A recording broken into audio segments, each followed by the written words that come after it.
To me, the way the panel has approached this thing is correct to say we have to answer this question first. What is the Africa we want? So we say we want an Africa that is free of violent conflict and war. What leadership do you produce to get that result? We want an Africa that is free from poverty. What kind of leadership do you need to create to end that poverty? We want an Africa that is free of, that is driven by women's emancipation. Where is this leadership? How do you create it? We want an Africa that is free of corruption. How do you produce this leadership that is not corrupt? Now, these are the questions that we got to answer, these practical things that President Kagame was talking about. And it's not an easy question to answer. But I think critically, and we were discussing this thing yesterday, critically, we need a critical self-assessment of ourselves as Africans. To say, as President Kagame was saying, we've been discussing this thing about the quality of leadership, challenges we face for a very long time. But when have we sat down to say, now let us assess, you Thabo Mbeki, were president of South Africa for so long. Let's assess your performance. Did you provide this kind of leadership that is suitable for this Africa that we want? Where did you go wrong? We got the African peer review mechanism, which President Obasanjo can speak about. That's part of what it was supposed to do, so that we sit as peers to say, no, but the President, you are misbehaving. You are stealing public resources. You've accessed power in order to put money in your pocket. This is not the leadership we want. But we're not doing that sufficiently because we're afraid. We're afraid to speak frankly to one another about the wrong things that we're doing. And I think if we don't do that, we will meet a century hence to discuss the same question. I think that critical self-assessment of the continent is necessary. And I mean a real, critical, truthful self-assessment that's critical. And I think that would be an important step forward in terms of producing this kind of leadership which Africa wants. I'm handing this to President Kab. I suspected you might do that, yes.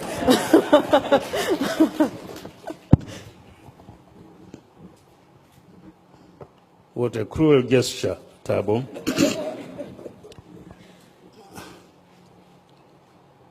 We want an Africa, as you said, where there is equality of gender, equality of opportunity, promise of a good, healthy life, promise of an educated society, promise of a leadership that thinks more about service than being served. We want all of that, borders to be removed and so on. Why don't we have it? My answer is very clear. Because you have a selfish leadership. Extremely selfish. We often think of the problem of leadership as being the problem of the leaders alone. Fine. They must be defined, have integrity, have all those we want. But to succeed, they must be able to implant those attributes in the population. Their political parties must be organized in such a way that they reflect those values and embody those aspirations in their political interaction. If they don't, you have trouble. We are multi-ethnic societies. What basic values have we embodied in these societies? Equality? Or is it diversity? How do you convert diversity into strength rather than diversity as a cause for war and internecine fighting? Can it be done? It can be done. It's been done in centuries before, in Europe and elsewhere. Why can't it be done in Africa? But we don't have the will because we are selfish. We are concerned of the here and now in the seat I am in. That's wrong. We have, it's ironical that you have a continent with the best natural resources of any others as of today. But they are being exploited for the sustenance of those who enslaved us and continue exploiting us rather than being exploited for our own emancipation. Why? Because you have a leadership that does not recognize the degree of present-day enslavement, economic enslavement, and the necessity for emancipation. It's ironical. We talk about development, but we don't stop in time to define what development in our kind of situation is. One of the greatest reasons of admiration for this country, for instance, is the fact that you have here a universal system of health and education delivery.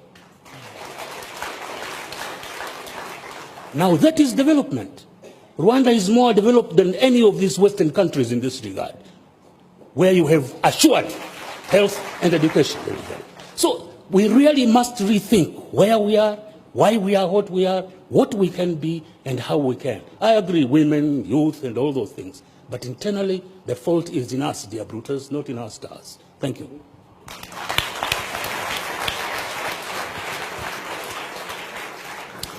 Thank you very much.